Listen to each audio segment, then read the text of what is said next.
Bonsoir. Alors ce soir, je vais vous parler de mes difficultés.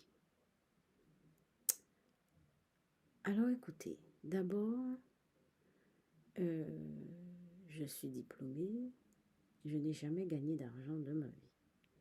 C'est très très difficile pour moi de supporter ça, même si récemment j'ai découvert que j'avais des dons et que je pense que c'est à cause de ça que je n'ai jamais gagné d'argent, mais c'est pas évident du tout. Mais alors c'est même pas grave. Enfin, tout est relatif. Vous voyez, je suis sûr que vous entendez un bruit de fond. C'est parce qu'il y a quelqu'un qui écoute la télé dans le salon et qui a mis le volume à fond.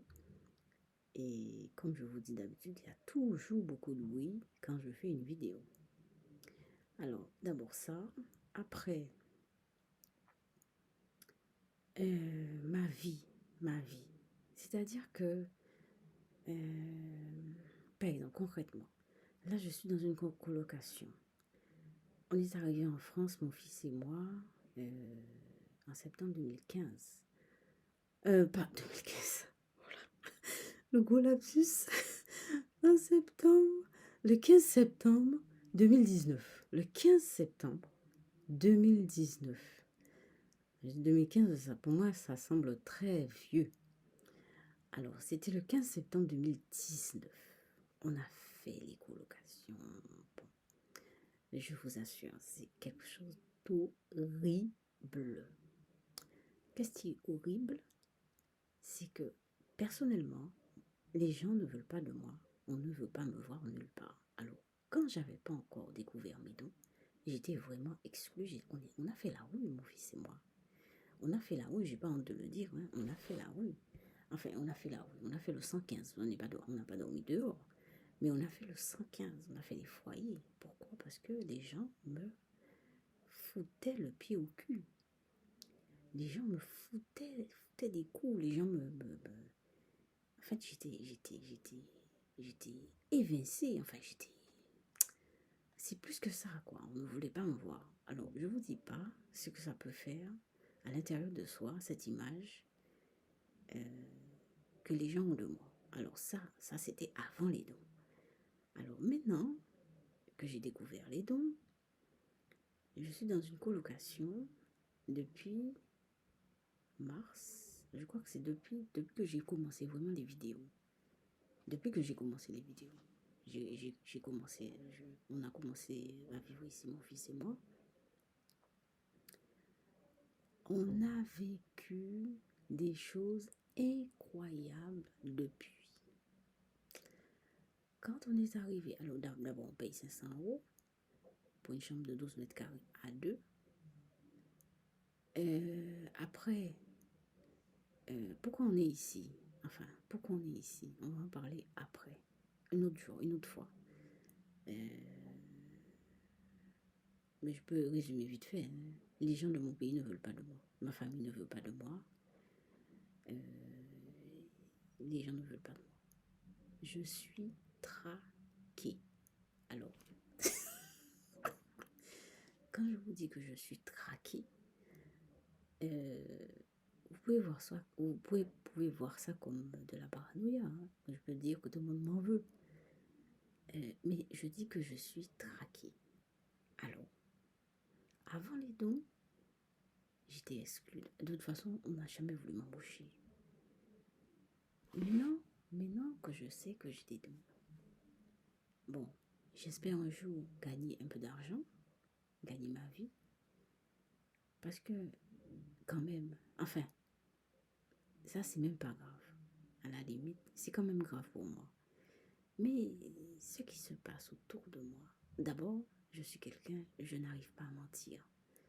J'arrive pas à mentir. Je crois que je n'arrive pas à mentir. C'est-à-dire que je n'arrive pas à détourner les choses et de dire autre chose. Alors, après, je vois ce qui se passe dans l'autre personne. Je ressens des choses de l'autre personne. Ça, c'est encore plus grave. Parce que la personne me paraît transparente. Et à ce moment-là, je dis les choses comme ça. C'est horrible. Alors là, il y a des... Alors, inutile de vous dire que là, dans la colocation, c'est l'enfer, c'est la guerre. Là, ils sont en train de voir comment ils vont faire pour nous faire partir. Alors maintenant, il faut que je vois comment, parce que normalement, j'ai accepté les dons, mais c'est vrai que je suis encore, mon fils et moi, on est un peu épargnés depuis que j'ai accepté les dons. On est un peu épargnés. Pourquoi je dis ça? Parce qu'à plusieurs reprises, on a essayé de nous virer d'ici, qu'on soit dehors. Ils n'ont pas réussi. Ils n'ont pas réussi. Ils n'ont pas réussi.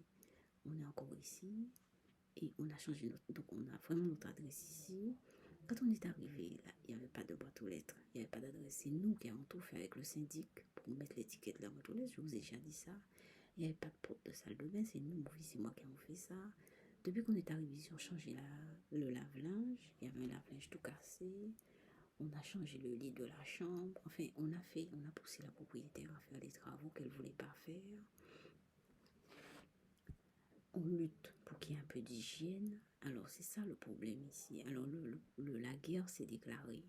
Quand j'ai décidé, j'ai dit que c'est jamais... Parce qu'à 2 reprises, j'ai retrouvé des asticots dans la cuisine, dans les WC, dans le couloir, parce qu'il y a une poubelle qui était trop sale. J'ai dit que j'irai voir le syndic. Alors là, ça a déclaré la guerre. Donc maintenant, ils sont tous contre nous, encore une fois. Alors, je voulais vous dire aussi que ma vie, c'est un éternel recommencement. Tout ce que je vis, je l'ai déjà vécu. Ça, je le sais. Je le sais parce que je le sais, je le vois. Par exemple, dans cette situation de conflit, alors d'abord il y a le conflit, il y a toujours un conflit, et après, il y a toujours les mêmes choses qui se répètent. C'est-à-dire que on me demande d'aller parler à quelqu'un. Oui, mais allez lui parler. Pourquoi vous ne parlez pas, vous ne communiquez pas? Vous pensez bien que j'ai une maîtrise en psychopathologie clinique, je suis bien placée pour parler et pour m'exprimer. Alors, c'est bizarre qu'on me le dise à chaque fois. Alors, bon, voilà, la preuve que je vous parle. Enfin, je parle parce que si je fais ça, c'est parce que j'ai besoin de parler, que j'ai l'habitude de parler, de communiquer. Je crois en la communication. Mais c'est des choses qui se répètent dans ma vie. Les synchronicités, les mêmes chiffres, ils se répètent. Les mêmes chiffres tout le temps. 14, 14, 22, 22, minuit 0, 0, 0, 0. C'est affolant. Tout le temps, tout le temps, tout le temps, tout le temps, tout le temps. Même mon fils. J'ai eu qu'avec son père. J'ai l'impression, je vous assure, que je vis une deuxième vie. C'est-à-dire que ce que je vis avec son père, je vis avec son fils. C'est quand même terrible. Mais je sais bien que c'est mon fils, hein. C'est pas que je le prends pour mon mari ou pour son père. Mais ce que je vivais avec son père, je le vis avec lui. On dirait que c'est le même livre, quoi. On dirait que ça tourne en rond, ça patine. Voilà, ça patine.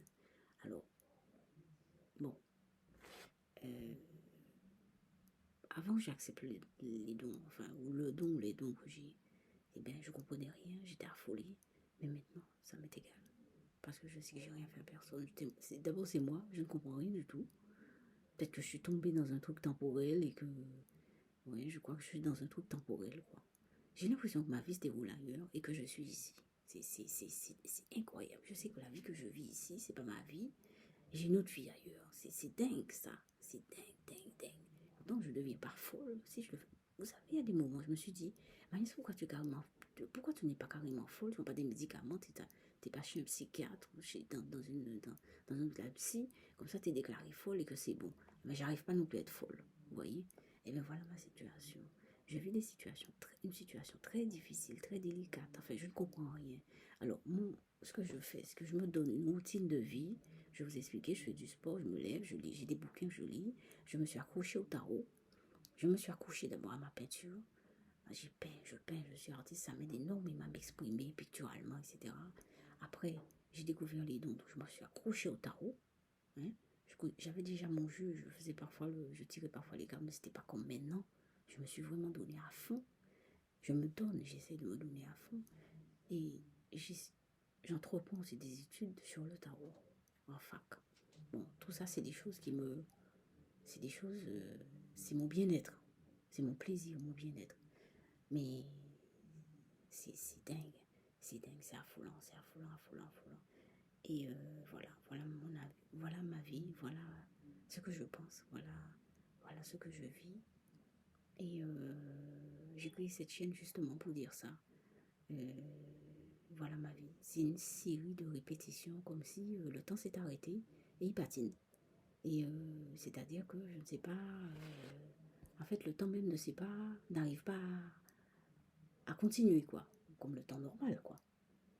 Mais le temps continue, puisque les jours passent. Mais je vous parle de ce que je vis dans ma vie. C'est les mêmes choses qui se répètent, les mêmes choses, les mêmes choses. Mais on est passé dans une colocation avant celle-là. Il y avait un voisin qui rigolait, et bien l'autre il rigole pareil. À côté de moi, il rigole pareil. C'est incroyable, c'est incroyable, incroyable. C'est des choses incroyables. Bon, ça fait 10 minutes que je vous parle. Merci de m'avoir écouté. C'est le jour où vous allez écouter cette vidéo. Merci à l'avance. Je passe à la voiture.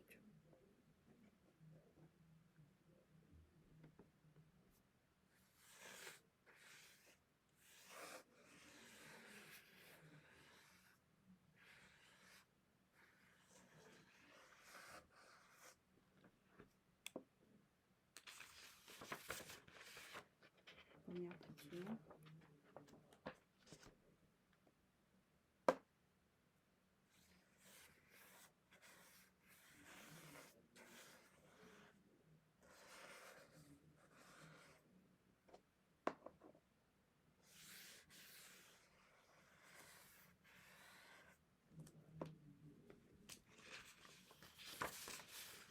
Deuxième peinture.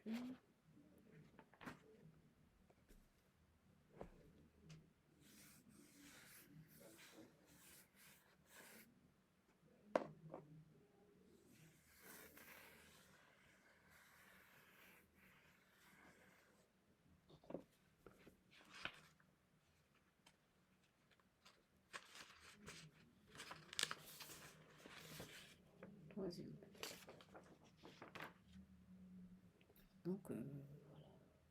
J'ai mon bâton avec moi, je prends. Bon, je vous rappelle que demain, je fais l'animation du tarot, l'as de bâton. Et voilà, donc demain dimanche, donc je vais faire ça. Ça sera sur les réseaux sociaux, etc. Vous voyez, j'ai ajouté du rouge, comme ça c'est bien sanglant.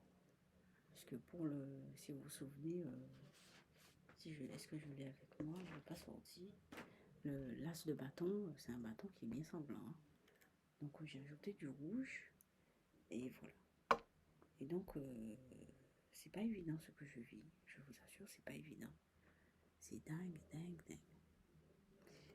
En tout cas, je vous laisse passer une très bonne nuit, une très bonne soirée. Et je vous laisse mon mail, c'est dmdhymh@outlook.fr. Merci pour les vues, merci pour les questions. Et à demain. Merci, bye.